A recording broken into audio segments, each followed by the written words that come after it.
What's up guys, and welcome back to my channel. And if you're new here, I'm Angie and welcome to the Mochimelon channel. So today we're actually going to be trying out the Spectrum Noir colored pencils because I honestly have been putting off this video for a really long time, and I'm sorry I've been gone for so long. It's just, this is not a consistent video schedule because high school is hard.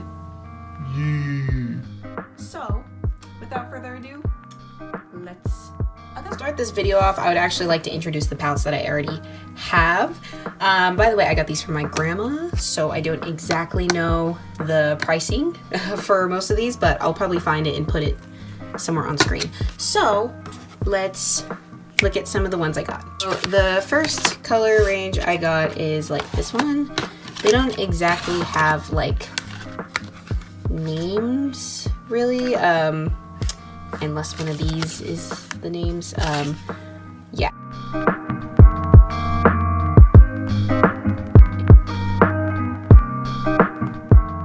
And notice that they're not in the casing because I already took them out and filed them into my pencil holder. I still have not used them because I wanted to make them like my first impressions for this video. So let's go. Okay, so here are the pencils in all their magnificent glory. I have them on two different sides, so bear with me. Ooh. So I organized them by rainbow order. If I turn over to the back side, we have this. I already did some swatches because gotta be prepared, you know? I also have some of this Spectrum Noir colored pencil paper, also given to me by my great grandma. So we're gonna use this paper to actually do some colored pencil work. Okay, so we're gonna use the singular sheet of paper, and I'm just gonna kind of swatch a couple of them and see how they blend, because I haven't actually done that. I've just done the swatches of the actual like individual colors, which are all kind of in order as how they are set in the actual case. Okay, so to do these tests and to do like a couple of like these like different things, we're going to take these two similar colors and we're gonna swatch them. Okay, so we're actually gonna be testing these two pencils of how well they blend. If they don't blend well enough, I do have a blending pencil or marker.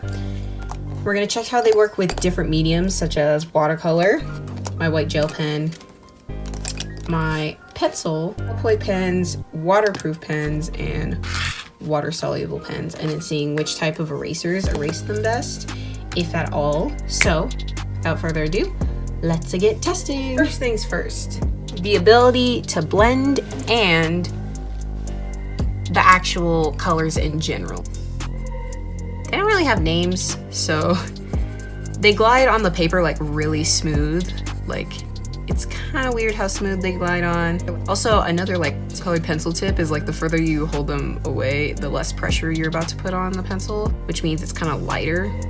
But then if you're closer, you tend to put more pressure on the pencil. And then we have this color.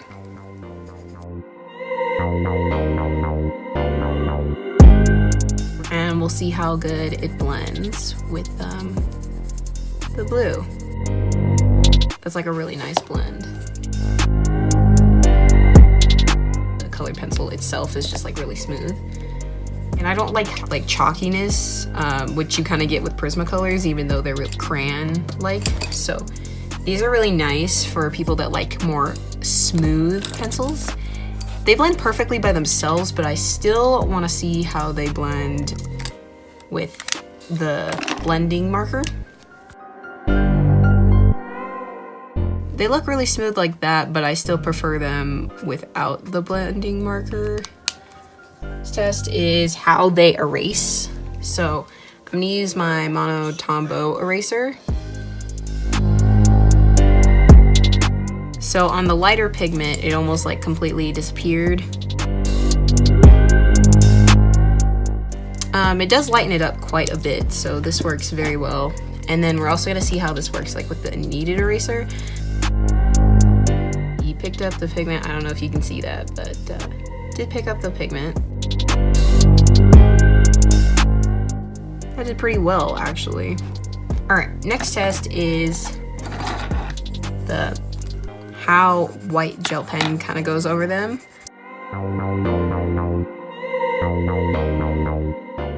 Alright, that looks kind of nice. Kind of does this weird slippery thing though, which I'm not into. And we got water solubility. Kind of smudges a bit, kind of like a watercolor pencil. Ballpoint pen test. Glides really nicely, and that's like a really good color match. And last but not least,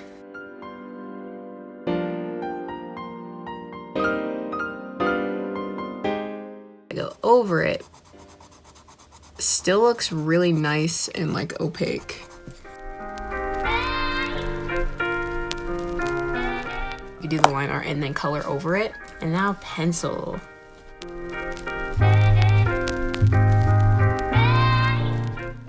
And then on this one, I'm gonna go over the pencil with over the colored pencil with the actual pencil. Looks a lot cleaner. I feel like this one kind of blended with it. Make sure to fully erase your pencil, kids. Now that we've done all that kind of testing and stuff, we are ready to finally move on to a drawing. Let's go. However, to start this drawing, I need inspiration, which is where handy dandy Pinterest comes in. So, without further ado, let's get searching.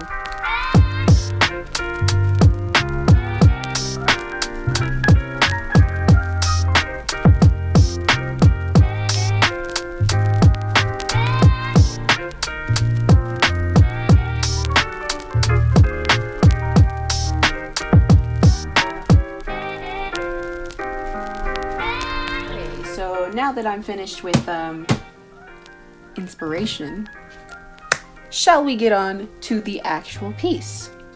Let's go. Before I get into the rest of this, I'm gonna do some concept sketches to kind of get an idea of kind of what I want and what I'm about to do. So let's get into the little sketches.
So I finished the drawing.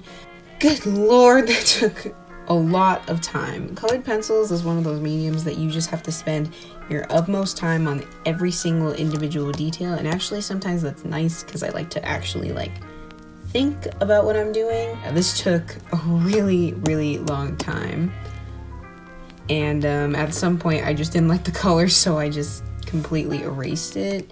Well, not completely, there's still like undertones of it, but you know, that's okay. So thank you guys so much for watching. I love these colored pencils.